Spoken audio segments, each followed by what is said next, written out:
How to free up the brush roll on a Shark vacuum cleaner if the end part is just not spinning. Now this one isn't too bad, but it's a bit of an emergency video because I've had a few people ask me. Now if you want to find out how to remove the brush, please see the video in the description. Now this end cog, this white bit, is part of the brush roll, so it's this plastic part here that should spin freely.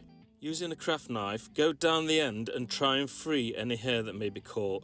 Now you can also go down this part too. Now this is all well and good unless your plastics are fully melted, so I do apologise if yours is much worse. You just can't get down this lip into the side of the brush bar. If anyone can think of anything, we're all in this together. If there's a tool that you know that can get down there, please put it in the comments. Now, once it's a bit free, I spray it with some silicone spray. Then I try and get my drill on it.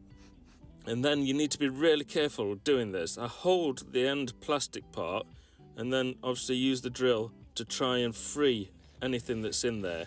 Please be careful, because if your plastics have fused, the end part is just going to spin when you do this.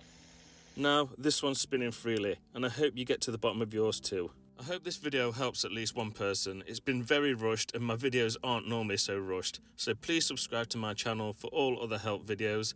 This next one is showing you how to remove the brush from the floor tool.